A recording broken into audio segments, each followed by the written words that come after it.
Hello കൂട്ടുകാരെ, എല്ലാവർക്കും സുഖമല്ലേ? അപ്പോഴിന്ന് വെണ്ടയ്ക്കയും ഉണക്കമീനും വെച്ച് ഉണ്ടാക്കാൻ പറ്റുന്ന നല്ല പൊളി ഒരു റെസിപ്പിയാണ് കേട്ടോ കാണിക്കുന്നത്. നല്ല ടേസ്റ്റിയാണ്. അപ്പോൾ ഇതുവരെ ഇങ്ങനെ ട്രൈ ആക്കിയിട്ടില്ലെങ്കിൽ ഉറപ്പായിട്ടും ട്രൈ ആക്കിക്കോ. ഒരു വട്ടമെങ്കിലും ട്രൈ ആക്കാൻ പറ്റിയ ഐറ്റമാണ് കേട്ടോ. അപ്പോൾ ഇതെങ്ങനെ ഉണ്ടാക്കുന്നതെന്ന് കണ്ടു നോക്കാം. അതിനു മുന്നേ ഞാൻ എപ്പോഴും പറയുന്ന പോലെ ചാനൽ സബ്സ്ക്രൈബ് ചെയ്യാതെ ആരെങ്കിലും കാണുന്നുണ്ടെങ്കിൽ ഒന്ന് സബ്സ്ക്രൈബ് ചെയ്ത് സപ്പോർട്ടോടെ ചെയ്തേക്കണേ.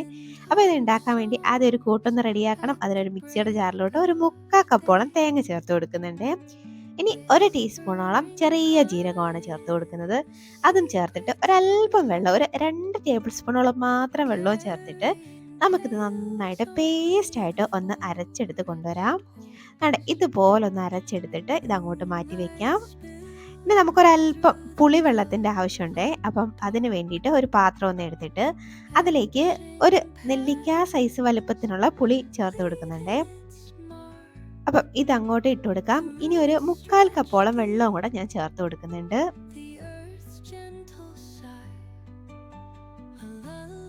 അപ്പോൾ ആ വെള്ളവും കൂടെ ചേർത്ത് ഇതും അങ്ങോട്ട് മാറ്റി വയ്ക്കാം. ഇതൊന്ന് അലിഞ്ഞ് വരുമ്പോഴേക്കും നമുക്ക് പിഴിഞ്ഞ് അതിൻ്റെ വെള്ളം എടുക്കണേ. ഇനി നമുക്ക് ചട്ടി ഒന്ന് അടുപ്പത്തേക്ക് വെച്ചിട്ട് ഞാനൊരു നോൺ സ്റ്റിക്കിൻ്റെ പാനാണ് കേട്ടോ എടുത്തേക്കുന്നത്. അതിലേക്ക് ഒരു 3 ടേബിൾ സ്പൂണോളം കോക്കനട്ട് ഓയിൽ ചേർത്ത് കൊടുക്കുന്നുണ്ട്. ആ എണ്ണ ഒന്ന് ചൂടായി വരുമ്പോഴേക്കും 1 ടീസ്പൂൺ കടുക് ഒന്നിട്ട് പൊട്ടിക്കാവേ. അപ്പോൾ കടുക് ഒന്ന് പൊട്ടി വരുമ്പോഴേക്കും നമുക്കൊരു 1/4 ടീസ്പൂൺ മാത്രം ഉലുവയും കൂടെ ചേർത്ത് കൊടുക്കാം. ഇത് രണ്ടും ഒന്ന് അവിടെ കിടന്നൊന്ന് മൂത്ത് വരുമ്പോഴേക്കും ഇനി ഇതിലേക്ക് നമുക്ക് അരിഞ്ഞു വെച്ചേക്കുന്ന വെണ്ടയ്ക്കയും കൂടെ ചേർത്ത് കൊടുക്കണേ. അപ്പോഴും ഞാൻ വെണ്ടയ്ക്ക താണ്ട് ഇതുപോലെയാണ് ഒന്ന് അരിഞ്ഞെടുത്തേക്കുന്നത്. ഇതുപോലെ ഒന്ന് അരിഞ്ഞെടുത്ത് ചേർത്ത് കൊടുക്കാം. അപ്പോൾ ഈ വെണ്ടയ്ക്കയൊക്കെ കഴിക്കാത്തവർക്കൊക്കെ ഇങ്ങനെ ഉണ്ടാക്കിയാൽ കഴിക്കും കേട്ടോ. അപ്പോൾ ഇതുപോലെ ആ വെണ്ടയ്ക്കയുടെ ആ ഒരു വഴുവഴുപ്പൊക്കെ ഉണ്ടല്ലോ, അതൊക്കെ ഒന്ന് മാറുന്നവരെ നന്നായിട്ടൊന്നങ്ങ് വഴറ്റിയെടുക്കണം. അടച്ചൊന്നും വെച്ച് വേവിക്കേണ്ട ആവശ്യമില്ല. ഒന്ന് ഇതുപോലെ ഒരു 2 മിനിറ്റ് ഒന്ന് വഴറ്റുമ്പോഴേക്കും അതിൻ്റെ വഴുവഴുപ്പൊക്കെ ഒന്ന് മാറി ഒന്ന് വെന്ത് വരുവേ. ഇപ്പോൾ ദാണ്ട് ആ വഴുവഴുപ്പൊക്കെ ഒന്ന് മാറി ഒന്ന് വെന്ത് വന്നിട്ടുണ്ട്. ദാണ്ട് ഇപ്പോൾ ഒന്ന് മാറി വന്നിട്ടുണ്ട്. അപ്പോൾ നമുക്ക് ഈ പരുവം വരെയൊക്കെ ഒന്ന് വഴറ്റിയെടുത്താൽ മതിയാവും. ഇനി ഇതിലേക്ക് ഒരു 15ഓളം കുഞ്ഞുള്ളി ഞാൻ ചെറുതായിട്ട് അരിഞ്ഞെടുത്തതാണ്, അതും കൂടെ ചേർക്കുന്നുണ്ട്. അപ്പോഴേ ഈ കുഞ്ഞുള്ളി അരിയാൻ മടിയാണെങ്കിൽ വേണമെങ്കിൽ ഒരു കുഞ്ഞ് സവാള എടുത്തോളൂ കേട്ടോ. അപ്പോൾ കുഞ്ഞുള്ളി ചേർത്താൽ നല്ലൊരു ടേസ്റ്റാണ്. അപ്പോൾ ഇനി ഇതിലേക്ക് 1 ടീസ്പൂണോളം ഇഞ്ചി വെളുത്തുള്ളി ചതച്ചതാണ് കേട്ടോ, അതും കൂടെ ചേർത്ത് കൊടുത്തിട്ട് നന്നായിട്ടൊന്നങ്ങ് വഴറ്റിയെടുക്കാം. ഈ കുഞ്ഞുള്ളിയുടെയൊക്കെ നിറം ഒന്ന് മാറി, അതായത് ഒന്ന് ട്രാൻസ്പെറൻ്റ് ആയിട്ട് വരുമല്ലോ, അതുവരെയും പച്ചമണമൊക്കെ ഒന്ന് മാറി നന്നായിട്ടൊന്ന് വെന്ത് വരുമല്ലോ, അതുവരെ ഒന്നങ്ങ് വഴറ്റിയെടുക്കാം. ഇപ്പോൾ ദാണ്ട ഏകദേശം ഒന്ന് ആയിട്ടുണ്ട് കേട്ടോ. അത്യാവശ്യം ആ പച്ചമണമൊക്കെ ഒന്ന് മാറി എല്ലാം ഒന്ന് വെന്ത് വന്നിട്ടുണ്ട്. അപ്പോൾ ഈ പരുവം വരെ ഒന്ന് മതിയാവേ. ഇനി ഇതിലേക്ക് നമുക്ക് തക്കാളി ചേർത്ത് കൊടുക്കാം. ഞാനൊരു വലിയ തക്കാളിയാണ് കേട്ടോ എടുത്തേക്കുന്നത്. അപ്പോൾ തക്കാളി ഇത്രയും വലുതൊന്നും ചേർക്കണം എന്നില്ല, ഒരു കുഞ്ഞു തക്കാളി ചേർത്താലും മതി. പിന്നെ തക്കാളി എനിക്ക് ഭയങ്കര ഇഷ്ടമായതുകൊണ്ടാണ് ഞാൻ വലുതൊരെണ്ണം എടുത്തത് കേട്ടോ. അപ്പോൾ ഇത് നന്നായിട്ടൊന്ന് വഴറ്റി നമുക്കൊന്ന് അടച്ച് വെച്ചിട്ട് വേവിച്ചെടുക്കാവേ. അപ്പോഴേ പെട്ടെന്ന് അങ്ങ് തക്കാളിക്ക് അങ്ങ് വെന്ത് കിട്ടും. അപ്പോൾ നമുക്കിതൊന്ന് അടച്ച് വെച്ചിട്ട് ഒരു മിനിറ്റ് ഒന്ന് വേവിച്ചെടുത്താൽ മതി. ഇപ്പോൾ ദാണ്ട 1 മിനിറ്റ് ഒക്കെ കഴിഞ്ഞിട്ടുണ്ട്. എനിക്കൊരു പണി ചെറുതായിട്ട് കിട്ടി. ഞാൻ ഇത് വെച്ചിട്ട് വെളിയിലോട്ട് പോയി, അപ്പോഴത്തേനും ചെറുതായിട്ടൊന്ന് അടുക്കി പിടിച്ചായിരുന്നു കേട്ടോ. അപ്പോൾ പക്ഷെ കുഴപ്പമൊന്നുമില്ല. അപ്പോൾ ഇനി ഇതിലേക്ക് നമുക്ക് ഒരു 1/4 ടീസ്പൂൺ മഞ്ഞൾപ്പൊടിയും പിന്നെ ഒരു 2 ടീസ്പൂണോളം മുളക് പൊടി ചേർത്ത് കൊടുക്കാം. ഞാനിവിടെ കാശ്മീരി ചില്ലിയാണ് കേട്ടോ ചേർത്ത് കൊടുക്കുന്നത്. ഇനി ഒരു 2 ടീസ്പൂണോളം മല്ലിപ്പൊടിയും കൂടെ ചേർത്ത് കൊടുക്കുന്നുണ്ട്. ഇനി ഇത് ഈ പൊടികളുടെ പച്ചമണം മാറുന്നവരെയും നന്നായിട്ടൊന്നങ്ങ് വഴറ്റിയെടുക്കാം. അപ്പോഴേ ഇത് അടുക്കി പിടിച്ചപ്പം പരിപാടിയെല്ലാം ഫ്ലോപ്പായി എന്ന് വിചാരിച്ചതാണ് കേട്ടോ. പക്ഷേങ്കിൽ ടേസ്റ്റ് വ്യത്യാസമൊന്നും ഉണ്ടാവാതെ രക്ഷപ്പെട്ടു. അപ്പോൾ നിങ്ങൾ കൂടെ തന്നെ നിന്നൊന്ന് വഴറ്റിയെടുത്തോളൂ കേട്ടോ. അപ്പോൾ അതാണ് ഇതുപോലെ നന്നായിട്ടൊന്നങ്ങ് വഴറ്റി ആ പച്ചമണം മാറുന്നവരെയും ലോ ഫ്ലെയിമിലിട്ട് നന്നായിട്ടൊന്നങ്ങ് വഴറ്റിയെടുക്കാം.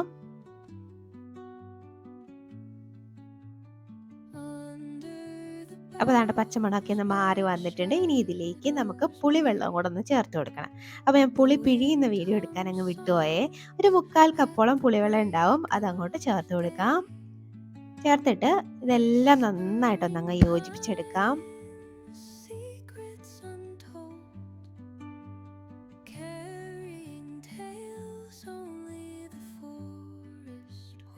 ഇതുപോലെ നന്നായിട്ടൊന്നങ്ങ് യോജിപ്പിച്ചെടുത്തിട്ട് നമുക്കിതൊന്ന് തിളച്ച് വരുന്നവരെയും ഒന്ന് വെയിറ്റ് ചെയ്യാവേ. നന്നായിട്ടൊന്ന് തിളച്ച് വരണേ. അപ്പോൾ ഈ മസാലയൊക്കെ വേവാനുണ്ടെങ്കിൽ ഈ പുളിവെള്ളത്തിൽ കിടന്ന് നന്നായിട്ടൊന്ന് തിളയ്ക്കുമ്പോഴേക്കും നന്നായിട്ട് വെന്ത് കിട്ടുവേ. അപ്പോൾ ഇതാണ്ട് നന്നായിട്ടൊന്ന് തിളച്ച് വന്നിട്ടുണ്ട്. ചെറുതായിട്ട് എണ്ണയൊക്കെ ഒന്ന് തെളിഞ്ഞ് വന്നിട്ടുണ്ട്. ഇനി ഇതിലേക്ക് നമ്മൾ അരച്ച് വെച്ചേക്കുന്ന തേങ്ങയുടെ മിക്സ് ഉണ്ടല്ലോ, അതങ്ങോട്ട് ഒഴിച്ചു കൊടുക്കാം. ഇനി ആ മിക്സിയുടെ ജാറ് കഴുകി ഒരു 1/4 കപ്പോളം വെള്ളം അതും കൂടെ ചേർത്ത് കൊടുക്കുന്നുണ്ട്. ചേർത്തിട്ട് നന്നായിട്ട് ഇതങ്ങ് മിക്സ് ആക്കാം. ഈ കറി അല്പം നല്ല തിക്കായിട്ട് നല്ല കുറുകിയിരിക്കുന്ന ഒരു കറിയാണ് കേട്ടോ. ഒരുപാട് ഗ്രേവി ഒന്നും ആക്കി വെക്കുന്ന കറിയല്ല. അപ്പോൾ ഞാൻ ഒരുപാട് വെള്ളമൊന്നും അതുകൊണ്ട് ചേർക്കുന്നില്ല. ഇനി ഒരല്പം വെള്ളവും കൂടെ ചേർക്കുന്നുണ്ട്. പിന്നെ ഒരു 1/4 കപ്പും കൂടെ, അത്രയും ഞാൻ ചേർക്കുന്നുള്ളൂ കേട്ടോ. അപ്പോൾ നന്നായിട്ടൊന്ന് അങ്ങ് മിക്സ് ആക്കിയിട്ട് ഒരു 1/4 കപ്പ് വെള്ളം കൂടെ ചേർത്ത് കൊടുക്കുന്നുണ്ട്. വീണ്ടും ഒന്നും കൂടെ നന്നായിട്ട് അങ്ങ് മിക്സ് ആക്കുന്നുണ്ട്.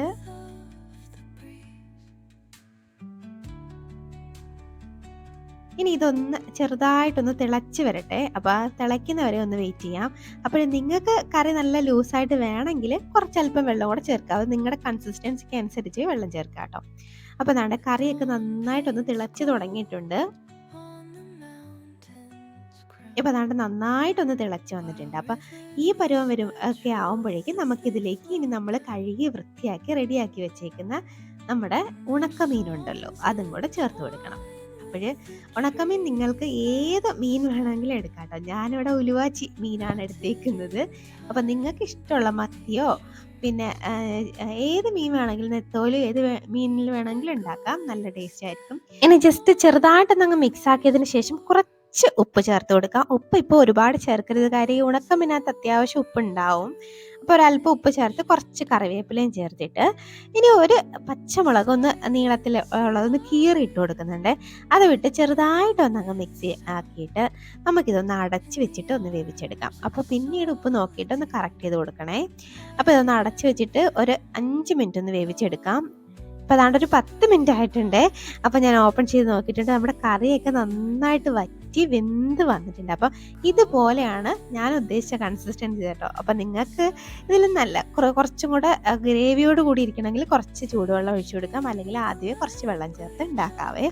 അപ്പോൾ നമ്മുടെ കറി ഇവിടെ റെഡി ആയിട്ടുണ്ട്. അപ്പോൾ അടിപൊളി ടേസ്റ്റി ആയിട്ടുള്ള ഒരു കറിയാണ്. നല്ല ടേസ്റ്റാണ്. ചോറിൻ്റെ കൂടെ ചപ്പാത്തിയുടെ ഒക്കെ കഴിക്കാം. അപ്പം നിങ്ങൾ ട്രൈ ആക്കി നോക്കിയിട്ട് നിങ്ങളുടെ അഭിപ്രായം പറയണേ. ഇനി ഒരു റെസിപ്പിയുമായിട്ട് വീണ്ടും കാണാം.